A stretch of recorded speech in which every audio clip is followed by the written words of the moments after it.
livro de Daniel, a gente precisa fazer uma pequena retrospectiva. Né, eu acho maravilhoso o Espírito Santo, né, falar a mensagem, também prepara o culto, né? Você já falou sobre o cativeiro babilônico. Já adiantou no mesmo espírito. Enfim, vamos estar lendo Gênesis 12, 3. Para entender um pouco da Daniel, tem que fazer uma pequena retrospectiva. Diz assim, Gênesis 12, 3. Far-te-ei uma grande nação e abençoar-te-ei, engrandecerei o teu nome e tu serás uma bênção. E abençoarei que te abençoarem, e amaldiçoarei que te amaldiçoarem. Em ti serão benditas todas as famílias da terra. Deus fazendo uma promessa a Abraão: em ti serão benditas todas as famílias da terra. Continuando, Êxodo 19, 6.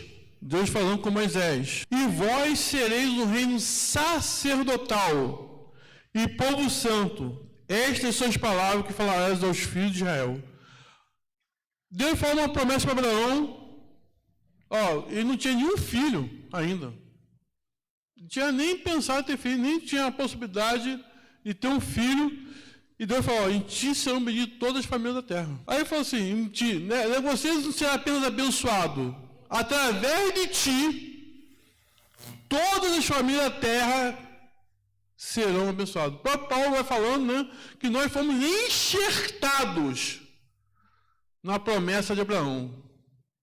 Como videira brava, aquela que não tem fruto, nós fomos enxertados na promessa de Abraão. Então, através de Abraão, falando de Jesus, nós fomos enxertados nessa promessa de Abraão.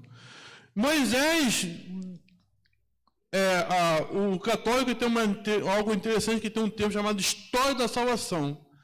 Durante a Bíblia, você vai lendo a história, você vai vendo como é que Deus ele vai revelando a sua graça, né? Quase que homeopaticamente, né? De gota em gota, né? Em Jesus vem enxurrada, né? No Novo Testamento vem enxurrada total, vem a revelação total.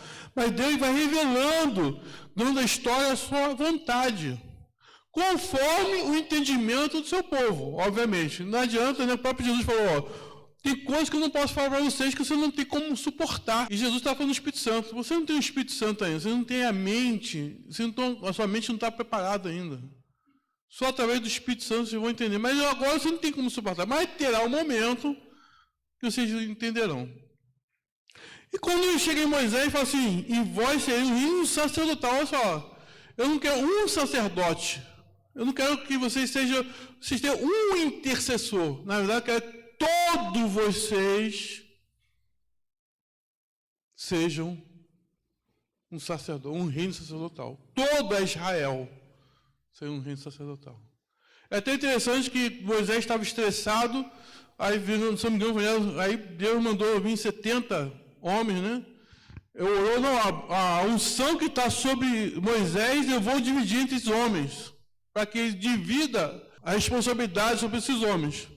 Então, a glória de Deus veio sobre Moisés, veio sobre aqueles homens, começaram a profetizar, começaram a falar. Imagina até quase um Atos 12 ali, um Pentecoste, um mover do Espírito Santo. E Josué, o jovem Josué, né? O jovem assistente Josué, olhou assim: Senhor, Moisés, proíbam que eles profetizem. Aí Moisés olhou assim: meu filho, é justamente o contrário, que todos profetizassem. O próprio Moisés aí já estava falando daquilo que Deus ia fazer, que todos profetizem, todos sejam profetas, todos tenham a unção do Senhor, todos tenham acesso à graça de Deus. Só que o povo não entendeu isso. Fazer uma cronologia total, porque não daria tempo. E vieram juízes e reis. O que Deus está falando assim, todos individualmente têm responsabilidade diante de mim. Só que o povo não entendeu isso. O povo precisava de um líder. Aí vieram os juízes, vieram os reis. O rei era crente, o povo era crente. Né? O povo estava conforme a situação, né? O povo era da situação. Se o rei não era crente, o povo se desviava. Você vai ler, chega a ser cômico, né? E veio um rei segundo o coração de Deus, e todo o povo se converteu. Veio um rei e se desviou, e todo o povo se desviou. Aí Deus olhou para cima assim, está na hora de eu entrar na história. A minha ilustração da palha, né? Do trigo. Está na hora de eu esfregar esse povo com a mão assim para ver cadê a semente. Vou procurar a semente desse povo. Aí vamos para o outro versículo, que está em 2 Reis 20, 12 e 18. 2 Reis 20, 12 e 18. 2 Reis 20, irmão, eu vou colocar esse estudo, né, a apresentação e tudo no grupo, mas só para introduzir. 2 Reis 20 é o seguinte: Senaqueribe invade Israel, cerca Israel, está o rei Ezequias, e não tem como, né, não tem como, é impossível. Ele faz aquele cerco, as pessoas começam a passar fome, o pessoal praticamente se entrega, né? Ou se entrega ou morre de fome. É assim que o pessoal fazia. O pessoal não gastava uma lança. E será que Ezequias está lá doente, adoece, né? Imagina um problema no estômago. Creio até eu que era uma úlcera, né? De tão nervoso que ele estava uma úlcera deveria. Não fala especificamente, mas diz que é algo em torno do ventre, do estômago. E o profeta Isaías chega lá, prepara a tua casa, né? Imagino o rei Ezequiel deitado na cama, cheio de dor, consegue nem se levantar para receber o profeta, aí fala assim, o Ezequiel olha para Isaías, cara, chegou minha bênção, né? Chegou a minha vez, chegou a minha hora. Aí Isaías chega assim, Ezequias, Deus está falando que você vai morrer. Que profetada é essa, gente? Era Isaías, né? Não era qualquer profeta, né? Era o Isaías. Aí foi embora, Ezequias chora, vira para o rosto, né? Eu acho lindo essa passagem, que ele vira o rosto, para ninguém ver, chora e ora. Isaías está no meio do templo, já saindo do palácio, no meio do templo, Deus fala assim, para! Volta lá e diz ao meu servo que eu vi as suas lágrimas e ouvi a sua oração. Aí o profeta foi e voltou. Que eu vou livrá-lo e irei curá-lo. Beleza, Deus manda um anjo, destrói o exército. E esse é até interessante que Senaqueribe, ele conta isso, que ele cercou. Lá no rei Assíria, acharam, né, o relato da versão assíria do cerco, né, que houve uma invasão de ratos naquela noite, a peste bubônica tomou. Quando o rei acordou de manhã, a maioria dos seus soldados estavam mortos. Ele apavorado com aquilo e foi embora. Como Deus é o Senhor dos exércitos, né, ele comanda todos os exércitos, até os ratos. Como naquela época o rei Assírio é um e o babilônico é outro. O rei da Babilônia mandou um embaixador lá, soube que você venceu, e também era inimigo da Babilônia. Senaqueribe também é inimigo da Babilônia. Foi lá. Aí Ezequias, né, feliz da vida, contou. Aí foi lá na casa, no templo, né? O templo feito de ouro, existia um mar de bronze, querubins de ouro, né? Até a parte externa do templo havia bronze polido, que parecia ouro, né? Você olhava assim, parecia que era ouro, que era dourado, bronze polido, né? Tem aquela coisa de ouro. Aí imagina Ezequiel lá, vamos tirar uma selfie aqui, ó, puf! Aí Isaías falou assim, aí mostrou os ouros, mostrou tudo, aí Isaías chegou, Ezequias, o que você mostrou aí pro... Eu mostrei tudo. Pois é, aí vem essa passagem. Ezequias 13. Ezequias deu ouvido e mostrou toda a casa do seu tesouro, prata e ouro, especiarias e os melhores ungüentos, a sua casa de arma, tudo quando se achou nos seus tesouros, coisa nenhuma houve que não se lhe mostrasse, nem em sua casa, nem em todo o seu domínio. Então o profeta Isaías veio ao rei Ezequias e lhe disse, que disseram aquele homem, de onde vieram a ti? E disse Ezequias, de um país muito remoto, vieram da Babilônia, lá de longe. E disse ele, que viram em tua casa? E disse Ezequias, tudo quanto há em minha casa viram, coisa nenhuma há nos meus tesouros que eu não lhe mostrasse. Então Isaías e Ezequias ouvem a palavra do Senhor. Eis que vem dias em que tudo quanto vem em tua casa, com quem tesourar os teus pais, até o dia de hoje, será levado para a Babilônia. Não ficará coisa alguma, diz o Senhor, e ainda terá de teus filhos a que proceder de ti, que tu gerares, tomarão para que sejam eunucos no paço do rei da Babilônia. Então Deus falou assim, e próprio outros passagens que eu vou usar o rei da Babilônia. Existem várias situações, eu vi situação de pecado, de desvio, de maturidade espiritual. Essa passagem antes do domínio da Babilônia e o domínio da Babilônia já é uma outra aula. Porque os próprios que acontecia com Israel, não, nós temos o templo aqui, o templo está aqui. Nada nos acontecerá, porque Deus de Israel vai poder. Sabe aquela coisa assim, eu sou crente e nada me acontece comigo? As coisas não são assim, não. Na imaturidade da fé cristã a gente fala, não, que eu sou crente, é que nem criança, né? Pula aí, pula. Aí você manda algum adulto pular lá de cima, vai ver se pula. Não vai pular, né? Sabe que o Beto é grande, mas não é 2, não vai me segurar. Precisa de uma rede. Então eu vi toda uma história. E, na verdade, o cativeiro da Babilônica foi como Jeremias profetizou, é Deus fazendo o povo. É Deus peneirando a palha com a mão. Ou melhor, o trigo. Então o que é joio, o que é trigo? O próprio Jeremias falou, fiquem na Babilônia, plantem vinhas, construam casas, porque vocês vão ficar lá mesmo. E aconteceu isso com Daniel. Agora podemos entrar em Daniel. Daniel está lá na Babilônia. Não sabemos, né, nos seus relatos. Primeira coisa, cumpriu sua palavra. Daniel, o que acontece? A Babilônia é uma cidade enorme. Os melhores, né, os mais bonitos, inteiros, que não haviam nenhuma deformidade física, foram para o palácio. Os artesãos, os pedreiros, né, os melhores foram, e a galera ficaram em volta, ficaram lá no o povo, né, o restante do povo ficava lá no meio do povo. E os que ficaram servindo no palácio foram castrados. Desculpe a palavra, mas não tem, fica bem claro, né, do que eu estou falando. Vieram eunucos. O doutor Rodrigo Silva, eu estava vendo um vídeo dele sobre esse estudo, ele falou que a castração tinha um motivo político, porque como os príncipes do povo de Israel ficaram no templo, e como uma das coisas para a perpetuação do seu reinado é ter filho, então transformar os príncipes em eunuco é uma forma de cancelar toda a resistência daquele povo. Não, cara, eu vou tomar o reino para quê? Se eu não vou ter filho, se eu não vai ter quem herdar. Gosto muito do Rodrigo Silva, mas eu discordo dele disso. Acho que havia um motivo muito mais prático do que isso. Porque se ele serviu no palácio, como hoje existe o termo no funcionário público chamado dedicação exclusiva, né? Se ele é eunuco, ele não tinha esposa. Ele não tinha esposa, não tinha filhos.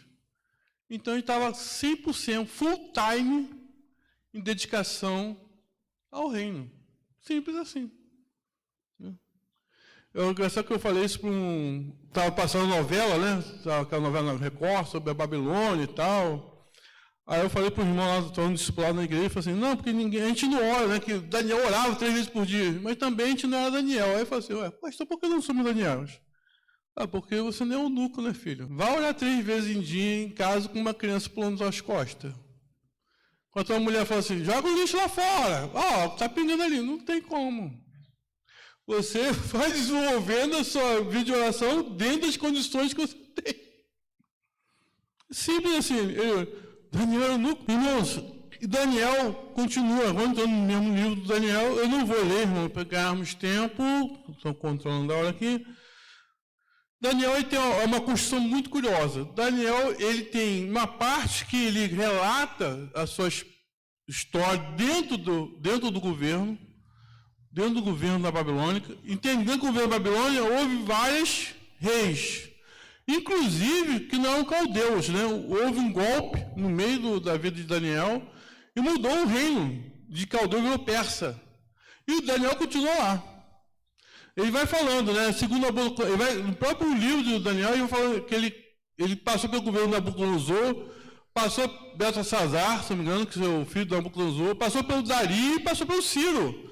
Então, presume-se, pelo relato de Daniel, que no mínimo o ministério de Daniel tem 50 anos dentro do Babilônia, pelo período dos reis. Então, ele pegou, desde que o Nabucodonosor, que o levou ao cativeiro, provavelmente como criança ou adolescente, ele chegou até o reinado de Ciro, que quase 70 anos depois, que foi que fez o povo retornar à Babilônia, né? Ou melhor, todos os povos. Na verdade, Ciro não fez apenas o reinado, os judeus voltaram, todos os povos que voltassem judeus, todos os povos que tinham sido capturados na época da Nabucodonosor, inclusive os judeus, voltaram para a Babilônia, voltaram para os seus respectivos países.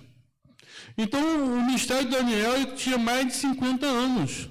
Não tem como precisar exatamente quantos anos foi, mas praticamente não retornou para Israel, mas ele chegou até o rei Ciro e viu o edito do retorno do povo. Então, se ficaram 70 anos dentro da Babilônia, imagino eu que Daniel viveu tudo isso. E o interessante é que ele vivia Daniel vivia no próprio, vivendo o convívio do rei. E tem a parte do Daniel, que ele revela sonho, igual José, né? Muito parecido, né? O rei tem um sonho, Daniel revela. Aí tem a estátua, né? Eu tinha a imagem, não temos. A imagem, que eu não vou ler também para ganharmos tempo, tem a imagem que o rei sonha com uma estátua. O Nabucodonosor sonha com essa estátua, com ouro, prata, bronze, ferro e barro. E ali falando que Nabucodonosor é a parte de ouro. E Daniel vai revelando isso. Interessante que Daniel não vai revelando cada sonho, irmãos. É muito interessante. Eu não vou analisar todas as visões, não temos tempo. Existe até o reitor da Seminário do Sul, ele escreveu o doutorado dele sobre as visões de Daniel, chama Apocalipse de Daniel. É até curioso que existe uma linha, né, judaica que diz que o Evangelho é o cumprimento das visões do Apocalipse de Daniel. Ele é um reflexo, né, na verdade. Alguns chegam a exagerar, dizendo que Jesus pregou, na verdade, foi reflexo daquilo que Daniel profetizou. Né? Não concordo com essa visão, né, apesar de ser uma visão acadêmica, porque Jesus é muito maior que a visão, né? O Evangelho é muito maior do que o peso do cumprimento. Então ele sonha, tem esse sonho do ouro, né? E cada parte ali, ouro, prata, bronze, ferro e barro, são reinos que sucederam a Nabucodonosor. Nabucodonosor é o maior cabeça, o segundo reino, o rei persa, e vai passando ferro e barro, e vem uma pedra que é lançada do céu sem ser cortada, destrói a base do ferro, é atingido no ferro e barro. Provavelmente está falando do reino romano, né, que Babilônia era dominada por Ciro, depois é dominada por Alexandre o Grande, depois é dominada pelo Império Romano. Então, praticamente está falando do Império Romano, que é a parte forte, parte barro, ferro e barro, e uma pedra vem e destrói essa estátua. E é justamente quando surge Jesus. Jesus surge do Império Romano. E essa pedra, ela representa o reino que durará para a eternidade. Então, todo sonho, toda visão que Daniel vai revelando, também é uma profecia. Não se base, não é só um sonho, não é um caso isolado, a parte ministerial de Daniel na corte e a parte de visões, que é uma outra parte do livro. A parte de sonho também é a parte profética de Daniel. Aí, Nabucodonosor tem um sonho, ele constrói a Estátua de Ouro. Logo o seguinte, né, o texto é após o outro, aí dá a entender que, devido ao sonho, ele constrói uma estátua de ouro. O curioso, eu estava pesquisando sobre isso, e o Dr. Rodrigo ele fala algo muito interessante, que provavelmente não é uma estátua, não é uma estátua como nós estamos vendo aqui, como a gente vê representado, é um obelisco. Por quê? Pelo seu tamanho. Ele tinha 30 metros de altura e 3 metros de base. Aí você vê, como é que um negócio de 30 metros de altura só tem 3 metros de base? É que nem eu tenho 1,86 m, e quanto eu calço? 20? Não, eu calço 44. Se o meu pé fosse menor, eu ainda consegui me manter em pé. Então, segundo o historiador, isso é um obelisco. Porque ele fala que no texto, a palavra original no hebraico não é estátua, é imagem. É claro que a estátua é uma imagem, mas nem toda imagem é uma estátua. Então ele construiu um obelisco talhado, né, com seu nome e tal, feito de ouro, e ali todos adoravam aquela imagem. Outra imagem, por favor. A fornalha de fogo ardente. Isso aí todo mundo conhece, né? Essa aí tem música, tem cântico, tem história em quadrinho e tal, tem até cena de novela. Essa fornalha é algo bem curioso, né? Porque ele diz que foi lançado. Então é lançado alguém que é de cima para baixo. Então, foi lançado no embaixo. Aí diz, e o rei viu. Como é que ele viu se o negócio foi lançado para cima e para baixo e a fornalha estava quente? Praticamente era um forno de tijolos. Era como se fosse algo grande, em cima tu lançava, e embaixo tem tipo um forno, né? Com um forno de fogão a lenha, digamos assim. Embaixo se joga a lenha e em cima tem uma fumaça, né? Então é justamente isso. Ele foi lançado em cima, mas embaixo tinha uma janela. Que eles viam lá. Por isso que o rei viu que haviam 4 homens. É interessante, irmão, eu trouxe até essa Bíblia aqui, como hoje não tive tempo, né? Eu li 2 vezes Daniel. Eu li nessa versão da Bíblia Católica e li na versão nossa. Na Bíblia Católica é muito curioso que não está na nossa versão, eles colocaram alguns textos a mais dentro do livro de Daniel. E tem um culto dentro da fornalha. Tem um cântico de Mesaque, eu trouxe até quem quiser conferir. Tem um capítulo para eles cantando dentro da fornalha. Claro que é uma curiosidade, não acrescenta muito ao texto, mas fica a observação. Outra imagem, por favor, irmãos. Aí tem a visão da árvore, que a árvore é cortada e tal, e novamente, né?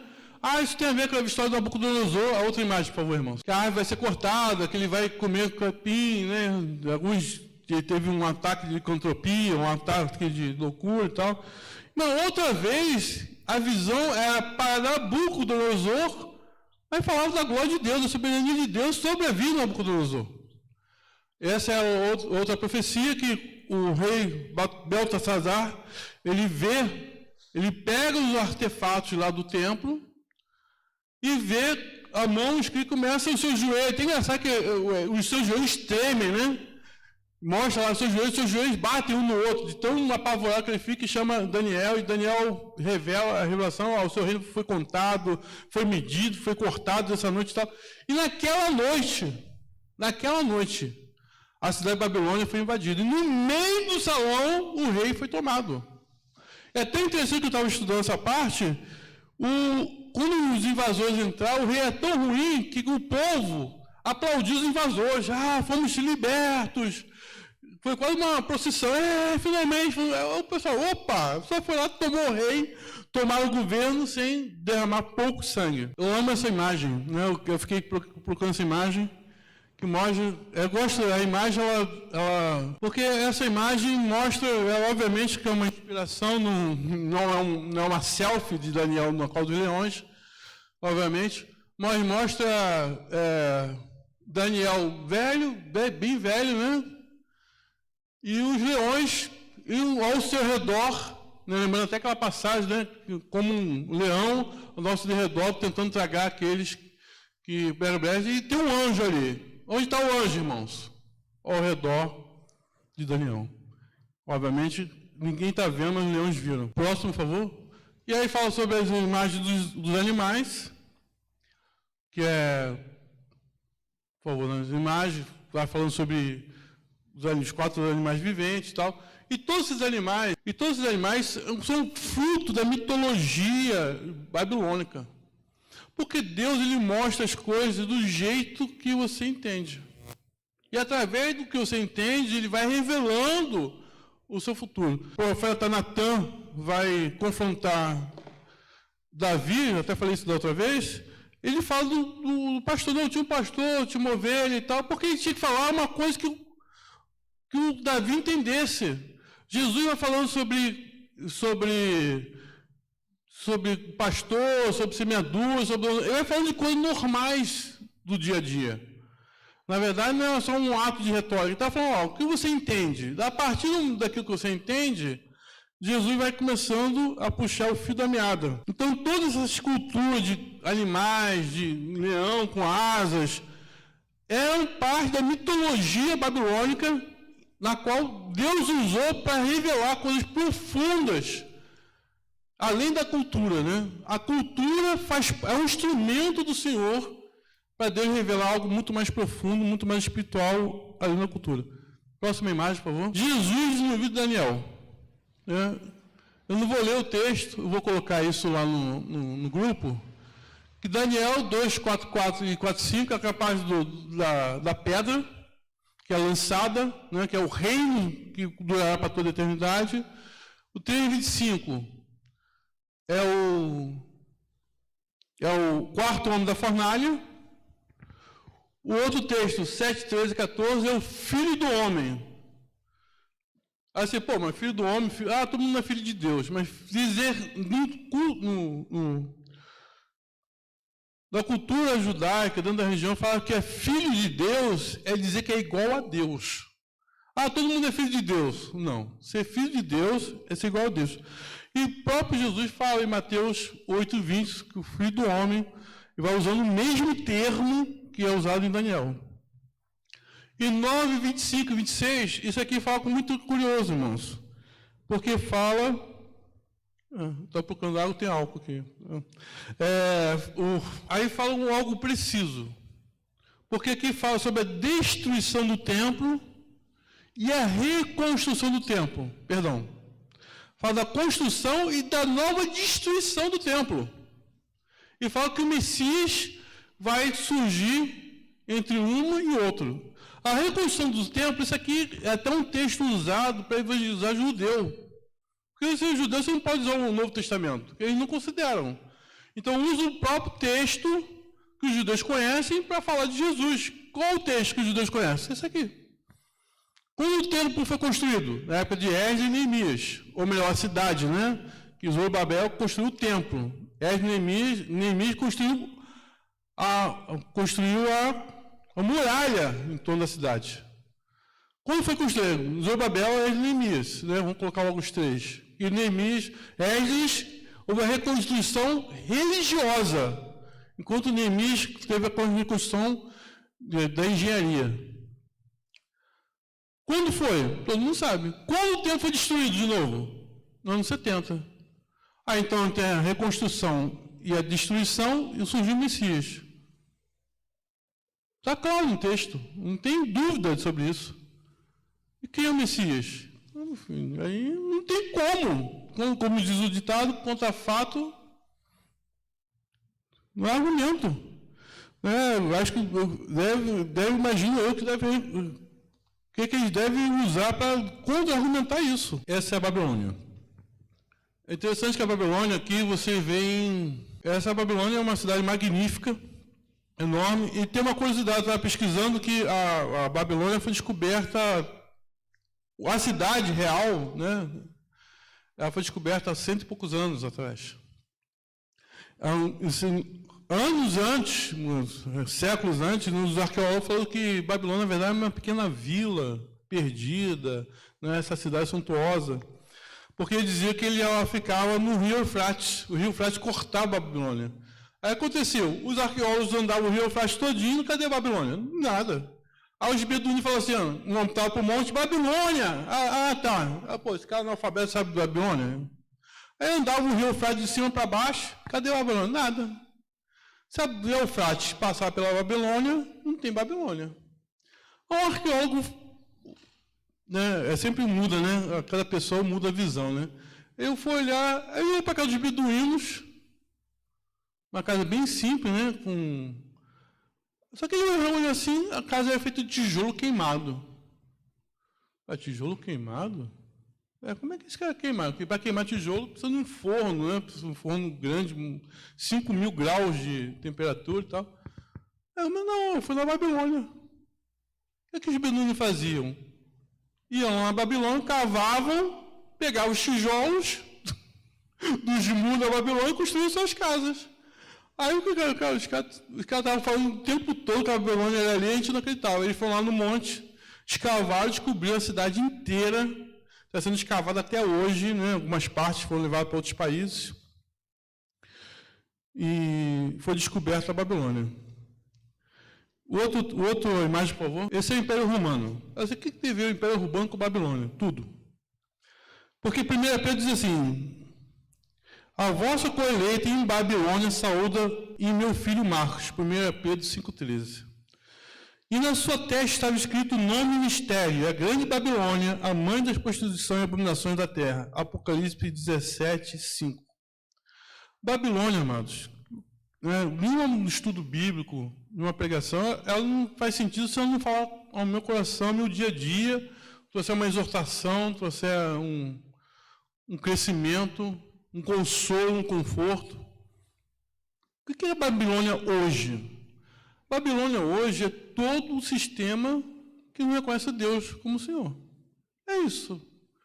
Pode ser tudo. Pode ser o local de trabalho, pode ser a universidade, pode ser a sociedade em si. Tudo é Babilônia. Não reconhece Deus.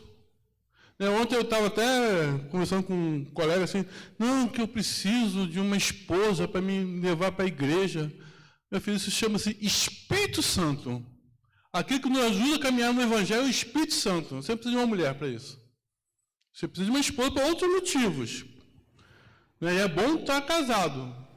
Não estou desvalorizando, mas usar isso como desculpa para ir na igreja, meu filho, isso aí já foi vencido há mais de 2000 anos atrás. E eu queria voltar ao texto que eu não li, que é Daniel 1:8. E Daniel sentou no seu coração não se contaminar com a porção do manjar do rei, nem com o vinho que ele bebia. Portanto, pediu aos chefes eunucos que lhe concedesse não se contaminar.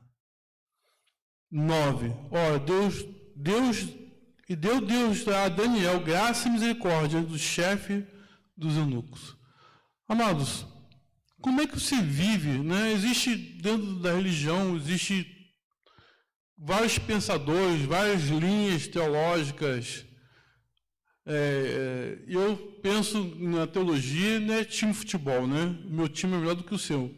Eu sou flamenguista, mesmo que leva 5 Del Valle, eu continuo sendo flamenguista, não é isso? Mas teologia, Deus vai usando cada um dentro do seu sistema, dentro da sua fé, dentro da sua capacidade. Daniel estava na Babilônia e Ezequiel também estava na Babilônia. Só que Daniel estava no palácio e Ezequiel estava entre o povo pobre. Os dois profetizaram. Os dois estavam ali servindo ao Senhor. Eu falo que Deus, ele usa, hoje não pode mais, o pregador do trem, que até fala que um português errado e tal, e Deus usa um empresário que vai dar um testemunho cristão dentro de um jantar do ANEP, o cara pagando R$300 a entrada, para ouvir a palavra, para comer e ouvir a palavra de Deus. Então Deus usa todos dentro do seu contexto. Mas uma coisa todos têm que ter em comum: focar no seu coração, não se contaminar. Vamos pensar em Daniel. No Antigo Testamento, irmãos, havia um entendimento seguinte: o povo, ele tinha esse entendimento. Nós somos o povo escolhido. Nós temos o templo. Depois da construção do templo, se fortaleceu. Então, o Deus de Israel. Deus de Israel não é apenas o Deus do povo, é o Deus do lugar. Por exemplo, vou dar um exemplo prático. Eu moro em Vigário Geral. Então, Deus de Vigário Geral. Se eu saísse de Vigário Geral, eu estava fora da cobertura do Deus de Vigário Geral. Eu estava me desviando do meu Deus.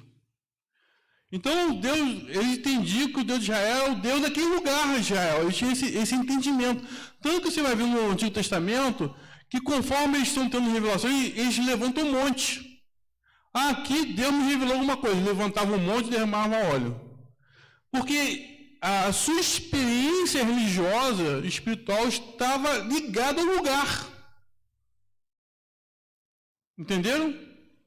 Quando Deus ele leva o povo para a Babilônia, eles estavam como órfãos. Meu Deus, né? Até o belo hino que o Edson falou aqui, né? Que, pô, canta aí, canta. Aí, como a gente vai cantar? Como nossa língua sempre prendeu na terra, como nós vamos cantar longe? Qualquer lugar é melhor do que... Como pode ter um lugar melhor que... Porque tinha essa identificação. É como o povo foi escravizado da África e veio para o Brasil. É a mesma coisa, irmãos. Eles trocaram o nome, trocaram a sua religião, né? José, Maria, Sebastião. Ainda tinha um sobrenome ainda, né? Da Costa, né? Da Costa é Costa da África. Então, só praticamente pessoas negras têm esse sobrenome, da Costa, que diz de onde vieram, Costa da África. Então, foi tirada toda a sua cultura. Então, como manter a sua religião, vou falar a palavra religião mesmo, sem templo, sem sacerdote, sem oferta, estando dentro da Babilônia? Como? Mostra o vídeo, por favor. Amém.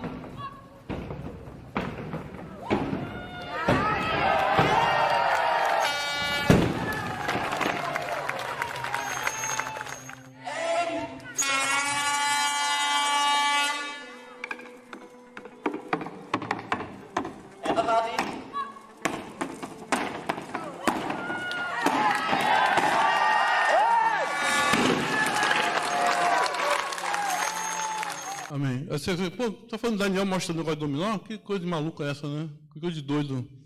Tem tudo a ver, irmãos. Eu vou explicar por quê. Eu li um livro, algum tempo atrás, muito curioso, que fala, o título do livro, A Única Coisa. E nesse livro, fala que não existe prioridades no plural. Existe prioridade. Que prioridade no plural não é prioridade. Que prioridade é uma coisa só. Você não tem duas prioridades, você tem uma prioridade só.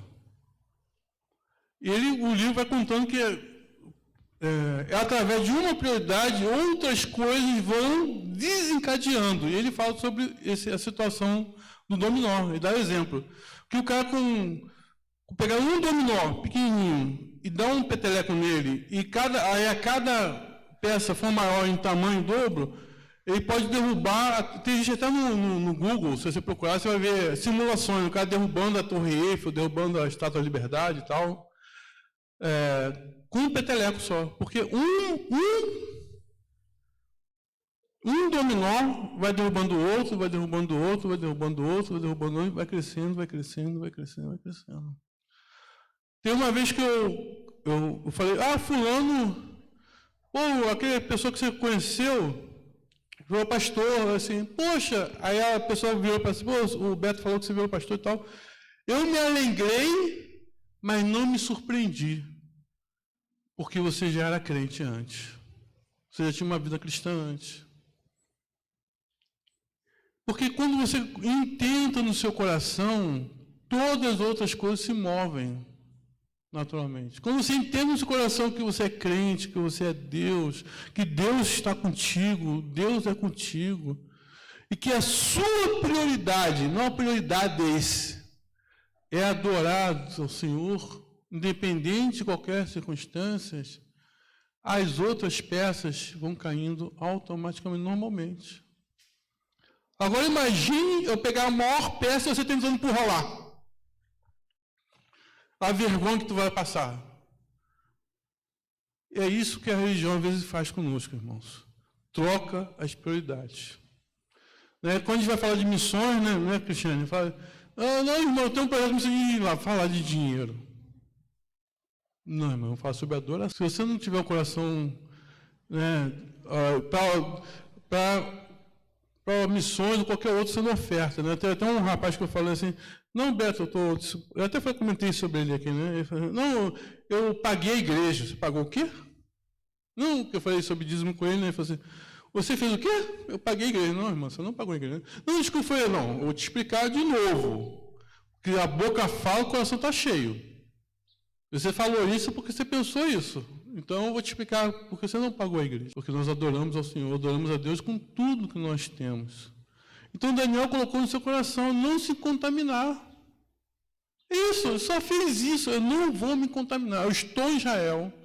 Não dentro dos padrões religiosos, judaicos, ele nem mais homem era, né, porque ele virou eunuco, mas no seu coração, eu não vou contar, mesmo estando dentro da Babilônia, mesmo estando vivendo nas pessoas da Babilônia, religiosas, não vou me contaminar. E o que eu posso fazer para não me contaminar? Eu não vou comer os manjares. Irmãos, tem gente que quer tirar selfie. Eu conheço pessoas que querem tirar selfie no banquete de Nabucodonosor. Ah, eu estou aqui no banquete de Nabucodonosor. Deus me abençoou. E Daniel fez justamente o contrário. Deus me abençoou e eu não me contaminei. E quando você entende isso, irmãos, Deus olha para você, achei um adorador. Vamos começar a obra. É isso. Porque se não tiver isso no teu coração, todo o restante não vale de nada. Eu não estou falando que você tem todo o prioridade. Qual é a sua prioridade no seu casamento? Adorar a Deus. Aí, adorar a Deus, como vou adorar a Deus? Submetendo a cara para sempre, né? Submetendo à vontade de Deus, aprendendo de Deus ser sábio. Buscando sabedoria, né? Enquanto casais, né, Rosângela? Buscando sabedoria. Vou adorar a Deus buscando sabedoria. Eu acho interessante que teve o culto e a BBD. Não, estamos em culto ainda, porque nós estamos falando da palavra do Senhor. Nós estamos cultuando o Deus da sabedoria. E quando você coloca isso no seu coração, todas as coisas acontecem. E eu vou terminar com um testemunho missionário, né? Estou na UERJ. Quando eu cheguei na UERJ, né? Eu passei por aquele hall, tem um hall dos elevadores, que a UERJ são um prédio enorme, mas todo mundo passa pelo mesmo hall. Para você ter acesso a todos os complexos de blocos e tal, você tem que passar pelo mesmo hall. Todo mundo. Praticamente 6 mil, 10 mil pessoas passam no mesmo hall todos os dias. E quando eu cheguei lá na UERJ, eu olhei assim, fulano de tal vai vir aqui, Beltrano de tal, assim, gente, todas as religiões possíveis, imaginar, menos a cristã, tinha aquele, assim, cadê os crentes daqui? Não tem crente que não, eu me senti na Babilônia. Assim, Aí encontrei um professor que falou assim, aqui você que é crente vai se desviar. O cara falou isso na lata, gente. Eu assim, meu Deus, eu vou me desviar. Só Jesus na calça. Mas eu decidi não me contaminar. Comecei a orar assim, ó, tá aqui. E descobri vários, né, que nem Elias, só sobrou eu, não sobrou eu, não. Tinha muitas pessoas que já estavam fazendo uma obra lá há mais de 70 anos dentro da UERJ, né, gerações e gerações de crentes dentro da UERJ. Eu sei, gente, pô, legal, vamos dar visibilidade. O que o Beto faz? Beto iniciou o trabalho? Não, irmão, não iniciei trabalho nenhum. Não iniciei trabalho nenhum, eu só dei visibilidade. Eu juntei com um pouco mais de experiência que a gente tem, né, os cabelos que nos faltam, sobe experiência. Eu juntei a galera e fiz questão, nós precisamos mostrar que é crente naquele lugar. O que o texto de Daniel fala? Ele decidiu não se contaminar. Engraçado que Daniel faz que nem Davi. Ó, tem um gigante aí, alguém vai fazer nada não? Ei, você vai fazer nada não? Davi ficou tão irritado que ele começou, ninguém vai fazer nada. E Daniel falou assim, ninguém vai fazer nada. E vai de seus pares.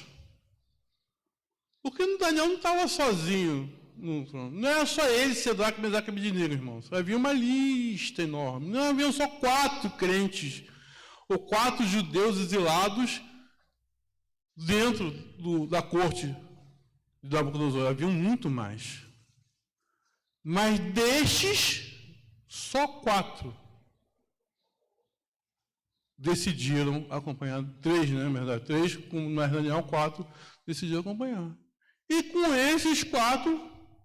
O Edson falou, não, a gente chama o pessoal, pensa que vai ser no negócio da casa do Guarabara e vem 4, 5 irmãos. 4, 5 irmãos decidiram vir, irmãos. Amém, glória a Deus por isso. Glória a Deus porque eles vieram.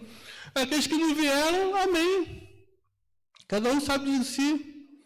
Cada um dá conta, cada um é adulto, né? Imagino eu, sabe a sua responsabilidade, outros não puderam vir, outros que não quiseram vir, amém. E glória a Deus que eles quiseram vir. E aqueles 4 fizeram história dentro da Babilônia. Babilônia se converteu, irmãos? Não. Babilônia não se converteu. Mas aqueles 4 não se contaminaram. Existe uma outra vertente da história, é o seguinte. Quando os judeus foram para a Babilônia, eles não foram destruídos pela Babilônia. Pelo contrário. Não foram destruídos pela Babilônia.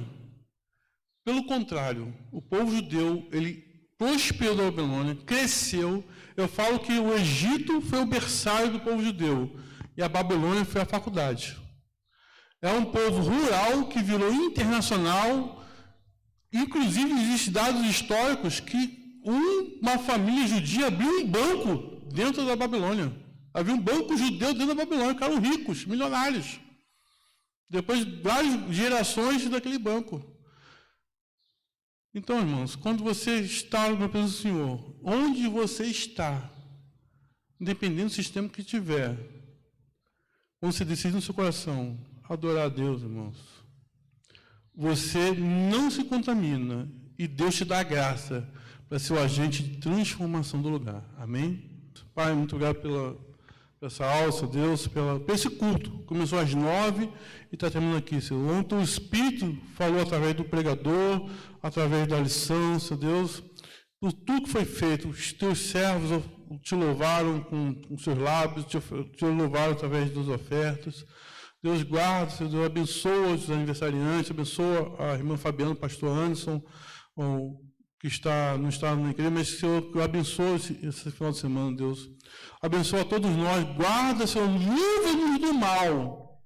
Nos abençoe, nos prospere, Senhor Deus, para que nesta geração o Senhor nos encontre como um adorador e possamos achar graça em teus olhos, para ser agente de transformação neste lugar, Pai. Neste momento, onde tantos precisam de consolo, onde tantos precisam ser fortalecidos, e tantos ainda precisam ouvir que Jesus Cristo é o único Salvador. Eis-nos aqui, usa-nos a nós, Pai. Leva-nos em paz, em segurança para os nossos lares. Guarda ali, Senhor Deus, nossa região, Senhor Deus, que dessa noite passou por problemas. Dá paz, Senhor Deus. E possamos, todos os crentes possam retornar às suas igrejas à noite para te adorar em segurança. Isso que eu espero, Deus, em nome de Jesus. Amém.